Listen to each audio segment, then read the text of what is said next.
Alors, c'est en priant au début de la réunion que le Seigneur m'a montré sur quoi il fallait parler. Pour une fois, j'ai pas reçu de message avant. Alors, j'allais dire, Seigneur, si tu veux qu'on fasse autre chose, on peut faire une soirée témoignage ou autre. Et en priant, le Seigneur m'a dit clairement, parle sur l'enlèvement de l'Église. Alors, je vais pas être sans doute très long. J'ai rien préparé sauf ce que le Seigneur a dans sa parole. Alors, nous allons parler sur l'enlèvement de l'Église.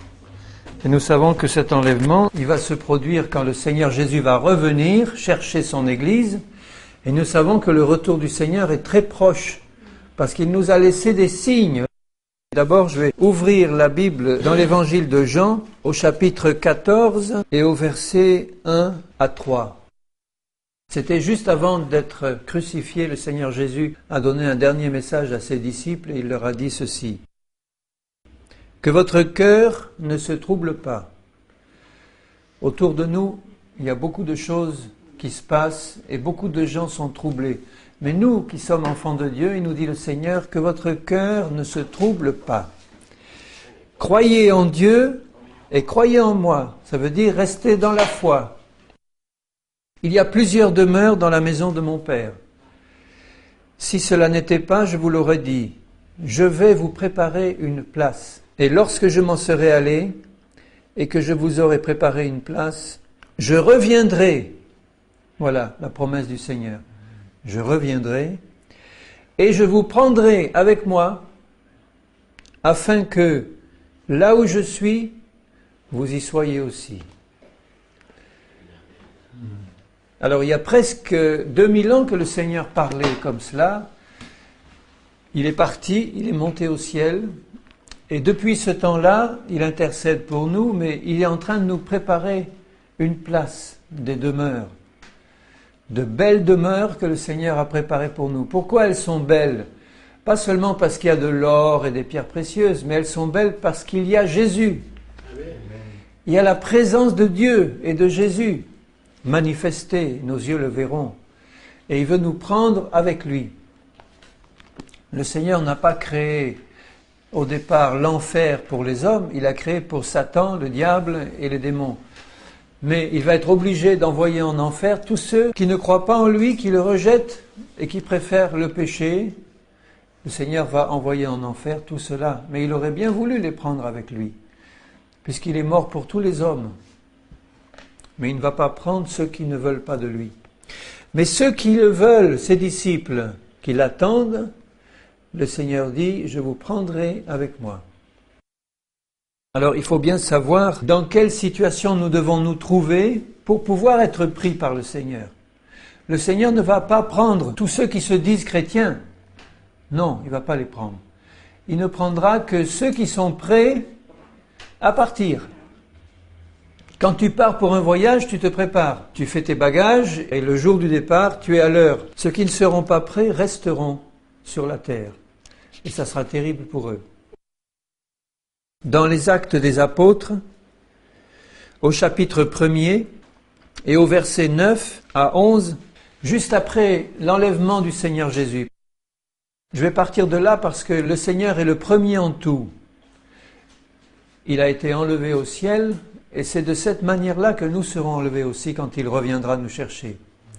Donc, dans Actes chapitre 1er verset 9, après avoir dit cela, il leur a dit, avant de commencer à évangéliser, attendez, le Saint-Esprit va venir sur vous pour vous remplir, et après vous allez partir évangéliser le monde. Après avoir dit cela, verset 9, il fut élevé pendant qu'il le regardait. J'aurais bien aimé être là, moi. On voit Jésus leur parler tranquillement dans la paix. Ils étaient sur la montagne des Oliviers. Et tout d'un coup, ils voient Jésus monter et disparaître dans les nuages. Il fut élevé pendant qu'il le regardait et un nuage le déroba à leurs yeux. Il est passé dans un nuage et ils ne l'ont plus vu. Et comme ils avaient les regards fixés au ciel, ils étaient tous là, la tête en haut, en train de regarder pour voir s'ils pouvaient encore voir Jésus. Voici 2 hommes vêtus de blanc leur apparurent, 2 anges leur apparaissent, et dire « Hommes galiléens, pourquoi vous arrêtez-vous à regarder au ciel ?» Ce Jésus qui a été enlevé au ciel du milieu de vous reviendra de la même manière que vous l'avez vu allant au ciel. Donc il va revenir et tous ceux qui sont prêts à partir le verront. Il va revenir, une trompette va sonner. Nous allons, si nous sommes prêts, lever les yeux, parce que ceux qui ne sont pas prêts n'entendront pas la trompette. Mais ceux qui sont prêts entendront la trompette, ils vont voir là-haut dans le ciel Jésus venant à leur rencontre dans les nuées du ciel. Et à ce moment-là, par la puissance de l'Esprit, nous allons tous partir à sa rencontre, après avoir été changés en un clin d'œil. Je vais lire dans 1 Corinthiens et puis dans 1 Thessaloniciens. Alors d'abord dans 1 Corinthiens. Notre corps actuel ne va pas pouvoir monter, mais il va se passer quelque chose qui va changer notre corps actuel et il va devenir un autre corps physique qui va monter. Mais dans le corps, c'est pas l'esprit qui va monter, c'est le corps, mais un corps changé. Les anges n'ont pas de corps physique. Nous, nous en avons un. Alors écoutons ce qu'il dit dans 1 Corinthiens 15. 1 Corinthiens 15, 50. Ce que je dis, frères, c'est que la chair et le sang ne peuvent pas hériter le royaume de Dieu. Notre chair et notre sang actuels ne peuvent pas rentrer comme ça dans le ciel. Et que la corruption n'hérite pas l'incorruptibilité. Notre corps actuel, il est soumis à la corruption. Ça veut dire que si Jésus ne revient pas, avant notre mort, nous allons mourir, et ce corps-là va pourrir dans la terre. Il va revenir à la poussière. Mais dans le plan du Seigneur, quand il a créé l'homme au départ, il a créé l'homme esprit, âme et corps. Et le corps d'Adam et d'Ève n'était pas souillé par le péché au départ, mais c'était un corps physique. Et s'il n'avait pas péché, il ne serait jamais mort. Il serait toujours resté vivant. Donc le Seigneur, par sa mort, nous a racheté du péché.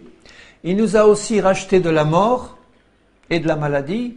Dans son plan parfait, il veut supprimer la mort et supprimer la maladie. Donc ça, il va le faire au moment de la résurrection des morts. Et cette résurrection des morts, elle va se produire, des morts en Christ, au moment où Jésus va revenir chercher son Église. Alors qu'est-ce qui se passe là? Je le lis. Au verset 51, « Je vous dis un mystère, nous ne mourrons pas tous, mais tous nous serons changés en un instant, en un clin d'œil, à la dernière trompette. La trompette sonnera et les morts ressusciteront incorruptibles. » Quand un mort ressuscite, ça ne veut pas dire qu'il ressuscite en esprit seulement. Ça veut dire qu'il ressuscite dans son corps. Mais ça devient un corps glorifié, un corps physique, mais un corps glorifié qui ne connaît plus la mort.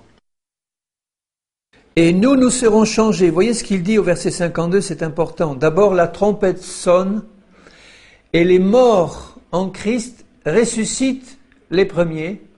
Et ils ressuscitent dans un corps de chair, mais une chair nouvelle qui ne connaît plus la mort.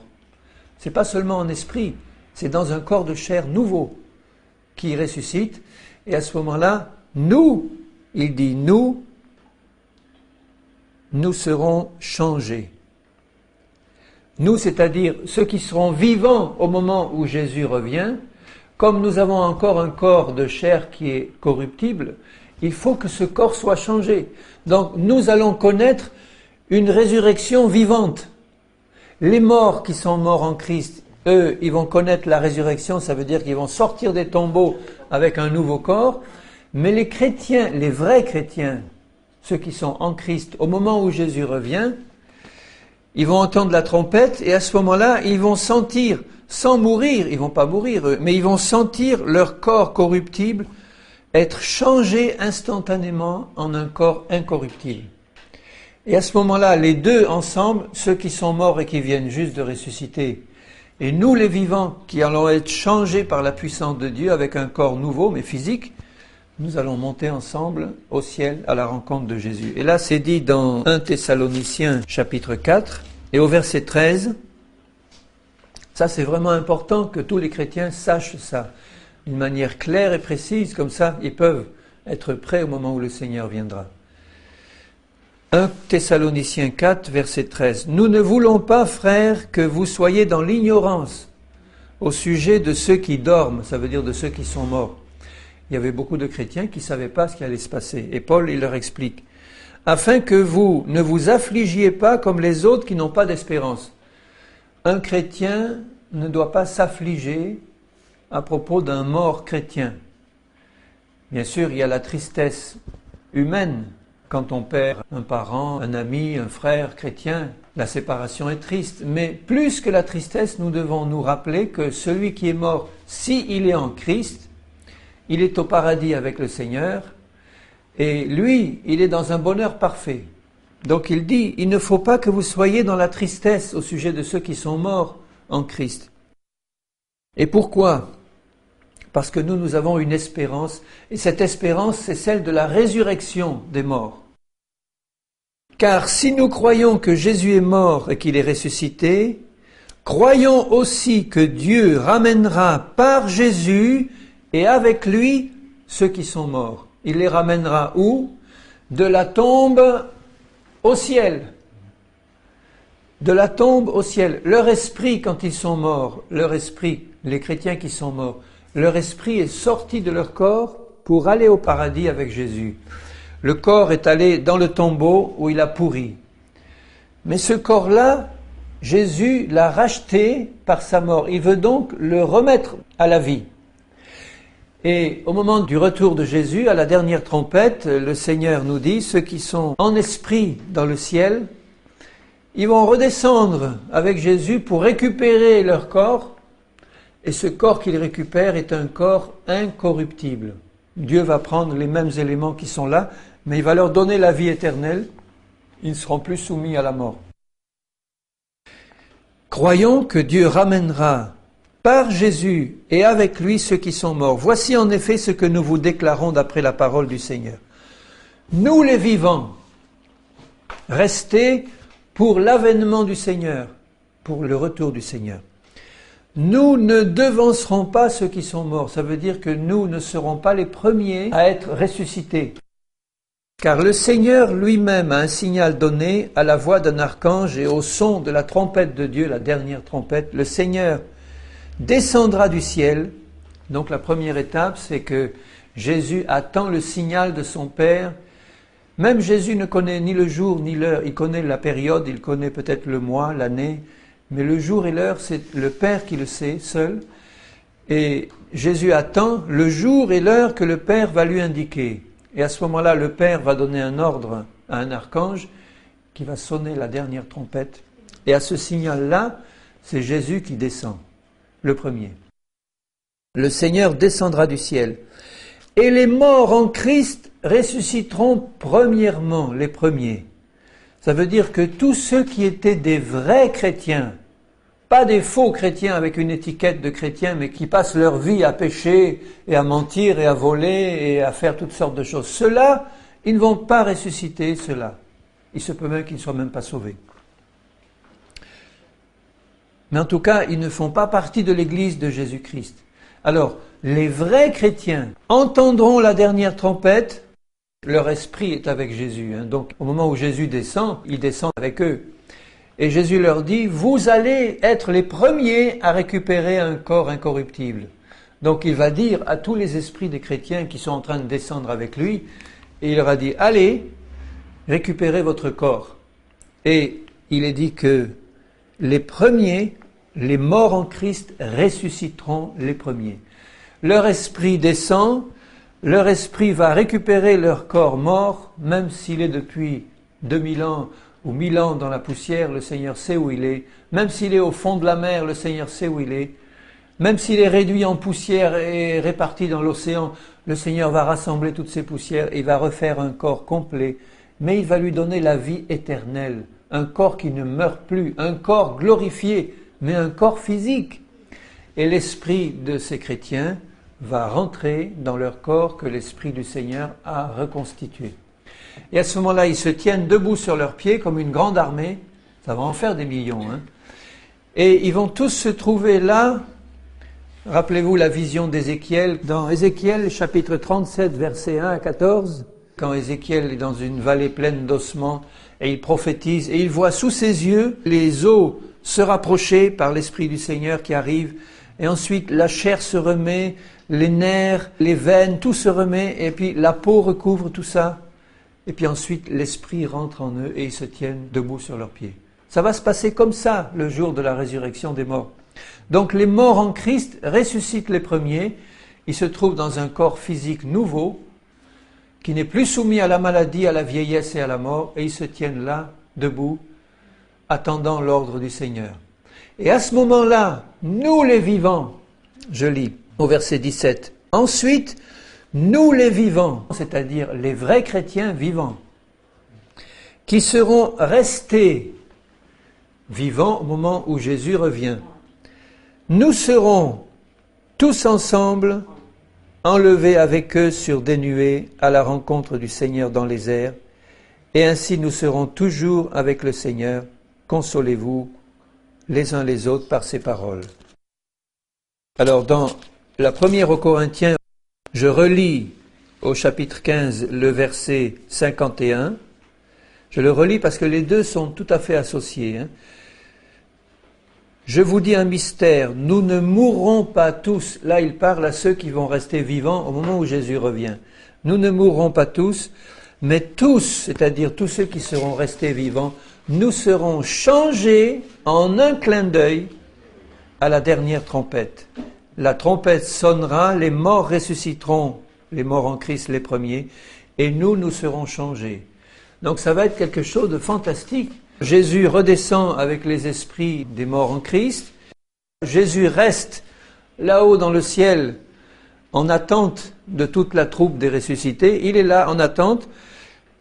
Les esprits des chrétiens descendent reprendre leur corps. Le Saint-Esprit leur redonne un corps physique entièrement neuf, glorifié.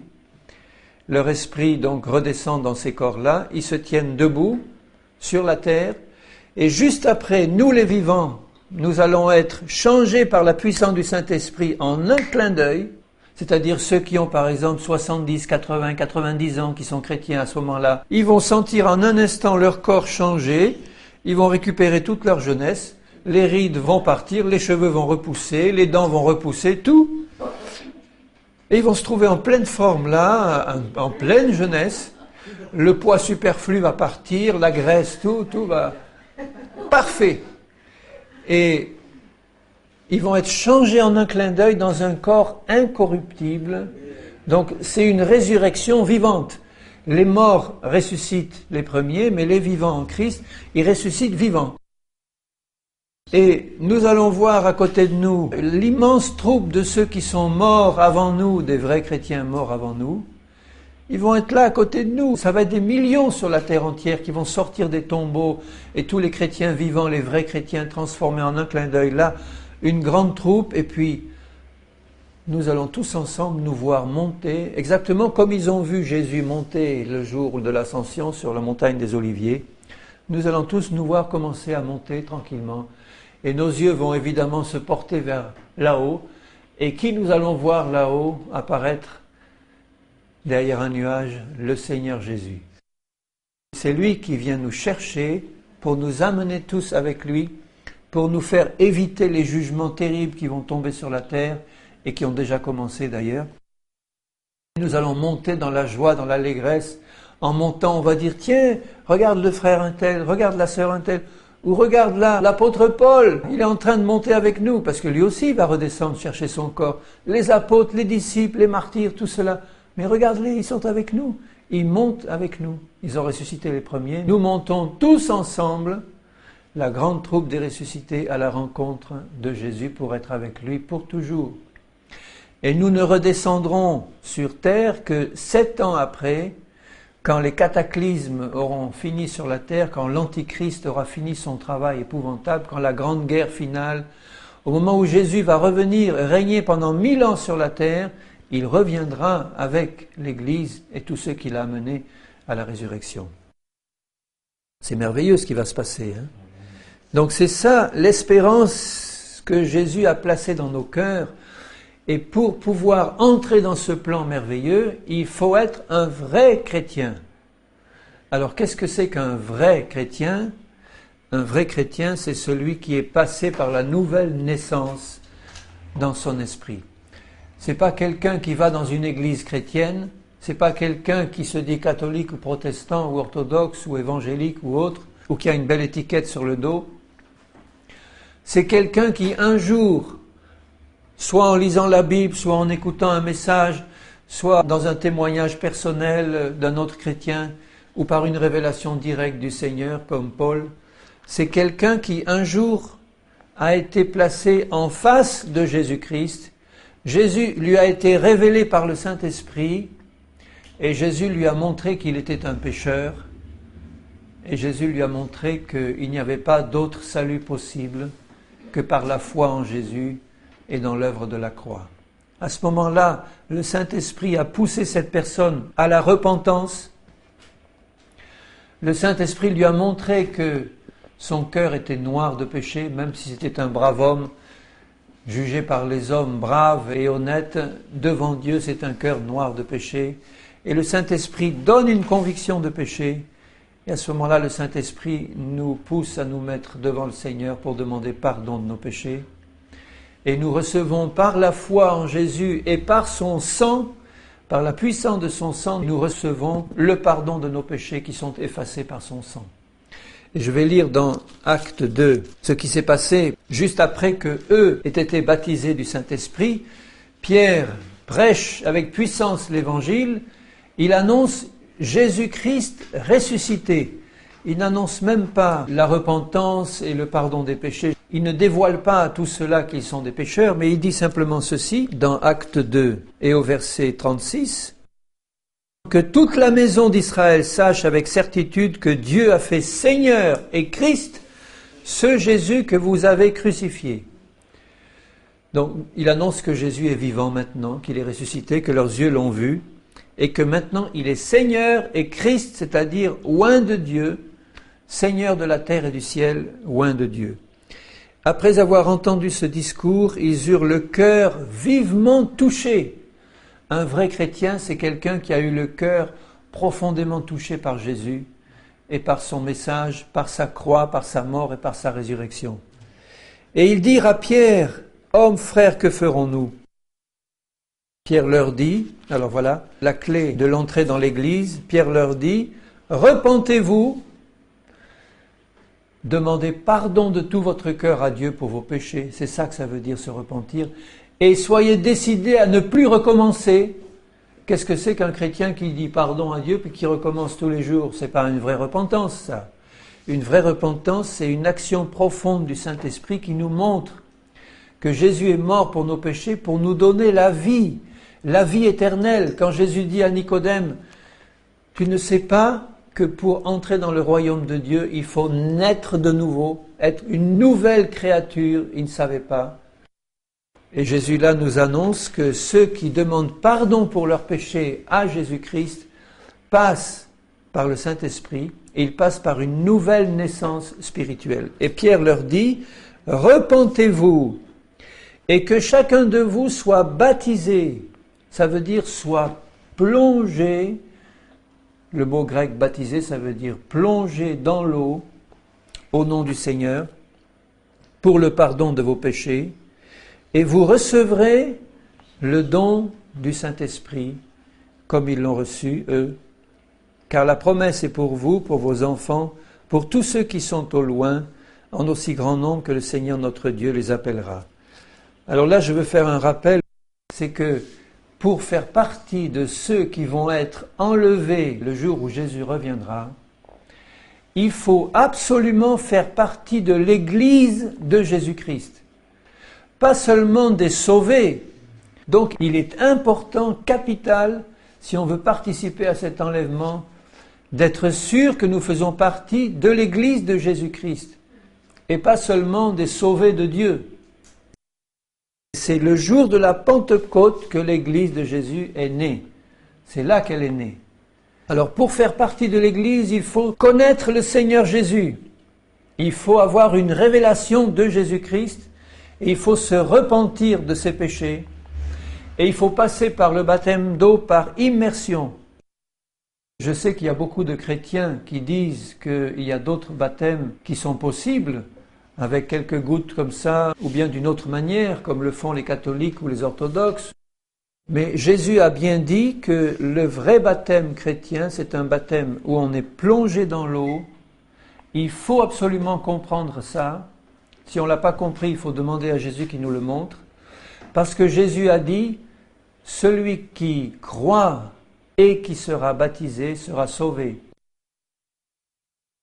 Que se passe-t-il quand un chrétien a été mal enseigné dans une église, qu'on lui a enseigné Jésus-Christ et la repentance, mais qu'on ne lui a jamais parlé du baptême de Jésus, du baptême comme ils l'ont pratiqué dans les Actes des Apôtres?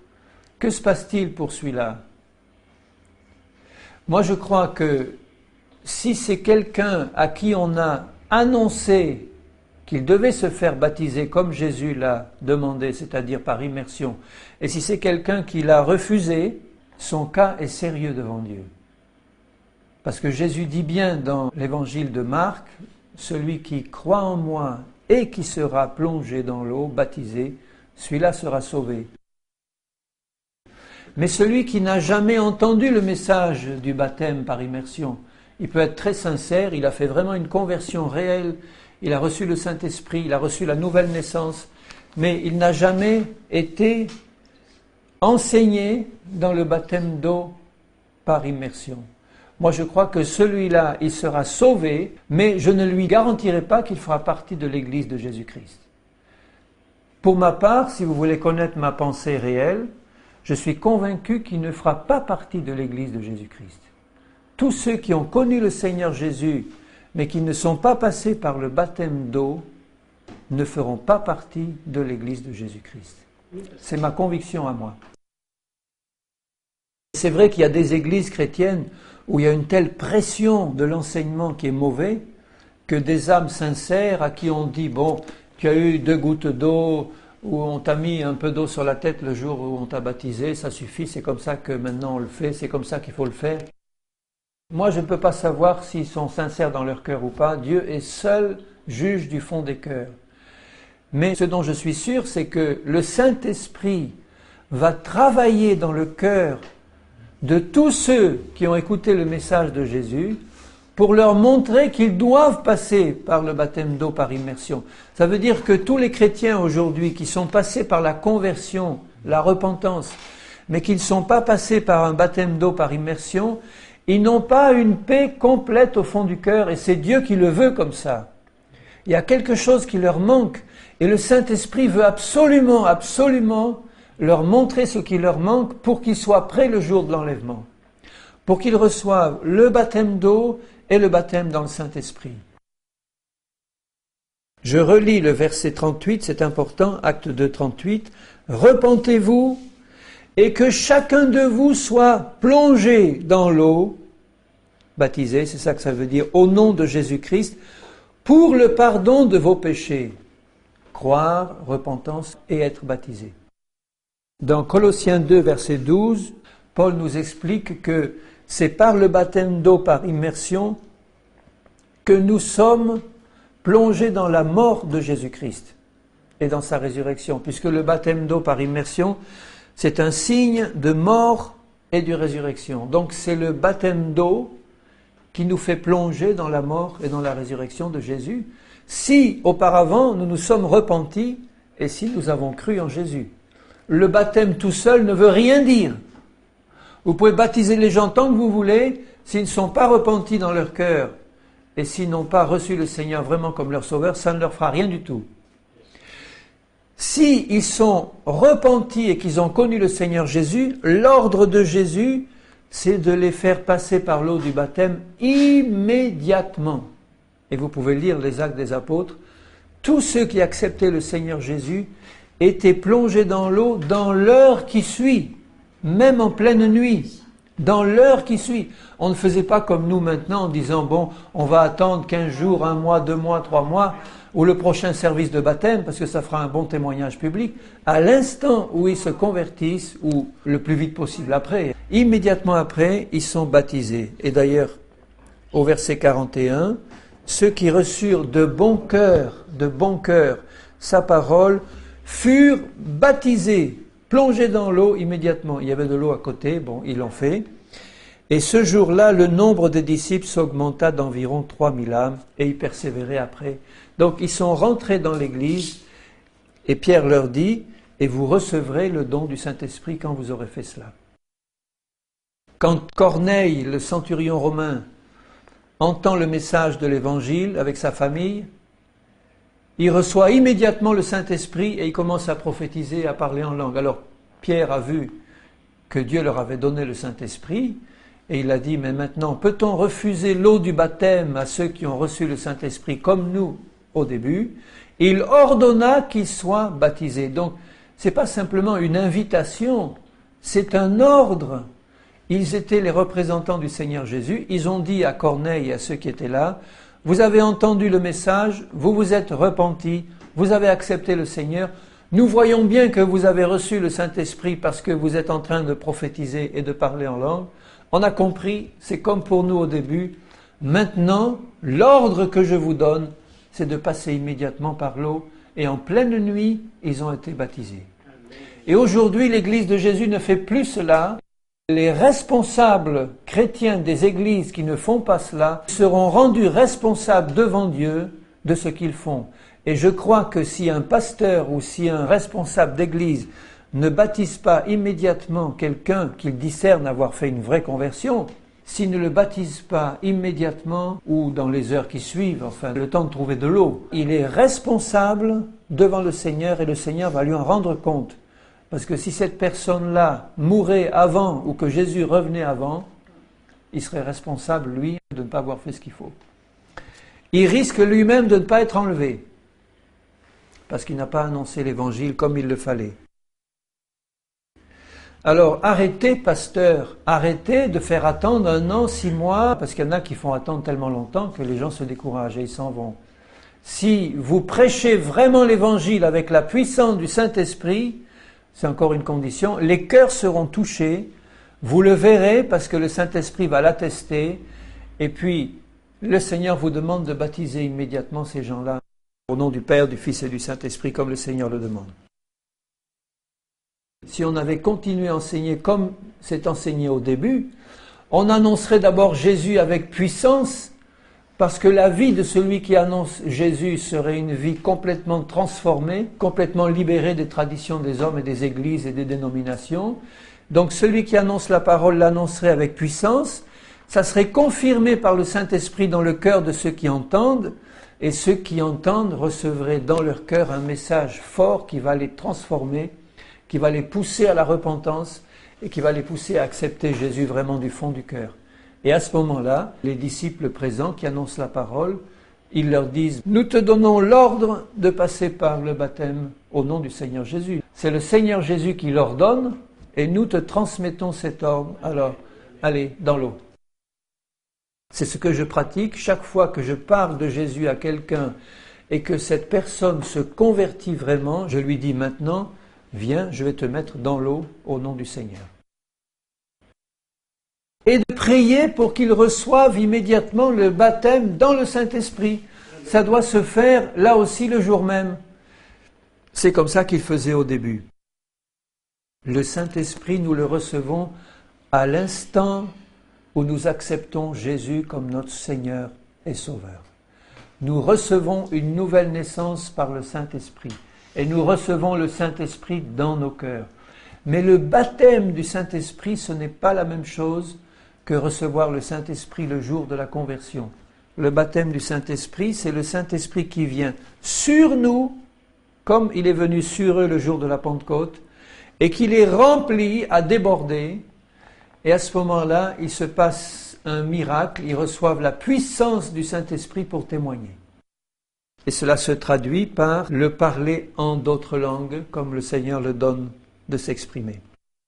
Ce sont des dons gratuits que Dieu donne gratuitement à tous ceux qui acceptent Jésus comme leur Seigneur et Sauveur. Il ne faut pas se priver de ces dons-là, parce que Dieu veut les donner en abondance. C'est seulement les mauvais enseignements des hommes et des traditions d'Église qui privent beaucoup de chrétiens de recevoir ces dons, et notamment le don du baptême du Saint-Esprit.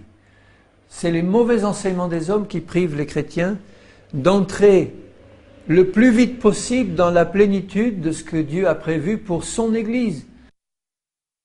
Dans le premier chapitre des Actes, quand Jésus parle à ses disciples et qu'il leur dit « Attendez, dans quelques jours vous allez recevoir le Saint-Esprit », il parlait à ses disciples, donc à des gens qui croyaient en lui et qui étaient déjà convertis.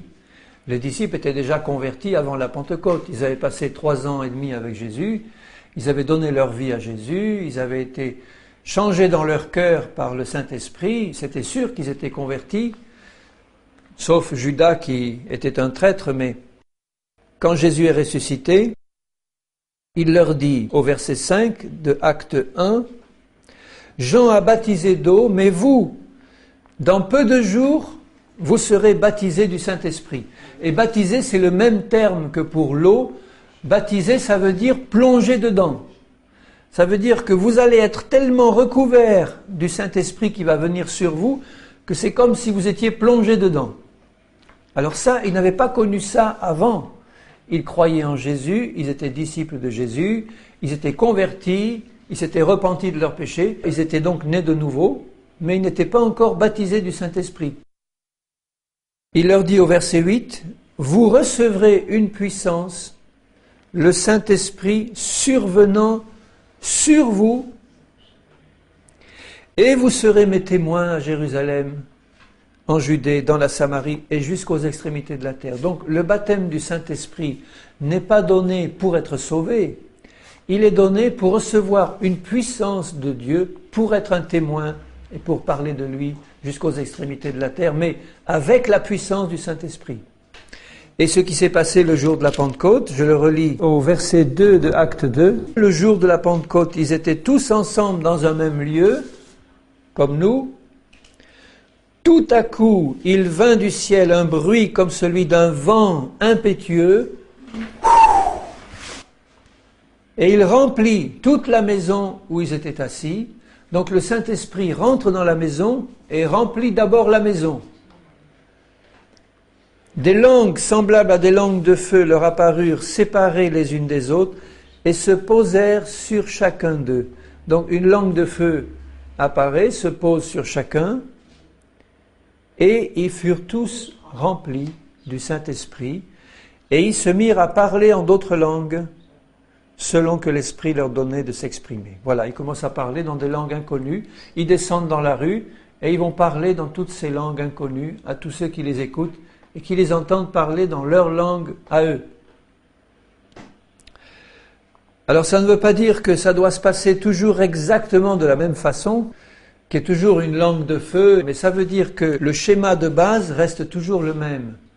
Celui qui s'est repenti, celui qui a accepté Jésus, reçoit la nouvelle naissance par le Saint-Esprit. Là, il doit passer par le baptême d'eau, par immersion, et immédiatement après, ou quelquefois immédiatement avant le baptême d'eau, comme dans le cas de Corneille, mais en général c'est immédiatement après, on doit lui annoncer que Jésus veut le baptiser de son Saint-Esprit pour qu'il soit un témoin, et on dit « Seigneur Jésus, maintenant, baptise-le de ton Saint-Esprit pour qu'il soit un témoin puissant. » Et comme c'est la volonté de Dieu, Dieu le fait à ce moment-là, c'est reçu par la foi, nous le recevons par la foi, et Dieu le manifeste par ce don surnaturel du parler en d'autres langues, comme il le veut. C'est ce que j'ai vécu personnellement, c'est ce que beaucoup parmi nous ont vécu aussi. Je l'ai vécu quand on me l'a annoncé. Quand un chrétien m'a dit « Bon, tu as été baptisé d'eau, maintenant ce qu'il te faut, c'est le baptême du Saint-Esprit. » Et le jour de mon baptême d'eau, j'ai reçu le baptême du Saint-Esprit, le soir même. Au cours d'une réunion, quelques chrétiens, on était là, et j'ai dit « Mon Dieu, mais donne-moi, je ne sais pas ce que c'est, mais donne-moi le baptême du Saint-Esprit. » Pendant une demi-heure, on a prié, et puis c'est rien passé, puis encore une demi-heure, et puis tout à coup, j'ai senti dans mon esprit et sur mon corps descendre le Saint-Esprit, me recouvrir, me remplir, et j'ai commencé à parler dans une autre langue, inconnue. Et je redevenais comme un petit enfant qui apprend à parler. Alléluia. Mais il a fallu que je dise, Seigneur, maintenant, tu fais comme tu veux. Et j'ai commencé à parler un mot, deux mots, une phrase, deux phrases. Et plus je parlais, plus j'étais rempli du Saint-Esprit. Et j'ai su ce que c'était que la puissance après. Après, mon témoignage a été complètement changé. Alors c'est ça, faire partie de l'Église. Il faut revenir au modèle du début. Laissons de côté tout ce qu'on nous a appris qui était faux, ou nos fausses idées qui ne sont pas bonnes. Revenons au modèle de la parole du Seigneur. Ne nous contentons pas seulement du salut et de la nouvelle naissance en Jésus. Quand je dis seulement, c'est pas péjoratif, c'est merveilleux ce salut que Dieu donne gratuitement. Mais il y a encore plus que le salut et la nouvelle naissance. Il y a toute la plénitude de Jésus-Christ pour nous. Ça commence par le baptême du Saint-Esprit, ça continue par les dons de l'Esprit, ça continue par le fruit du Saint-Esprit, par le caractère de Jésus en nous. Il veut nous transformer à son image et nous faire grandir comme lui. Et puis quand nos yeux le verront, nous serons alors là entièrement rendus parfaits pour l'éternité. Le message de ce soir, c'est « Soyons prêts le jour, l'heure et la seconde où Jésus reviendra ». Il nous a promis qu'il reviendrait comme un voleur au moment où personne n'y pense. Dans Luc 21, je lis quelques versets au chapitre 21 et au verset 7. Ils lui demandèrent « Maître, quand donc cela arrivera-t-il ?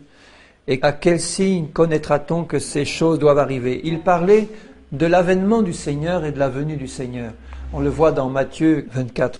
Jésus leur dit « Prenez garde que vous ne soyez séduits. Car plusieurs viendront sous mon nom, disant « C'est moi, le temps approche ».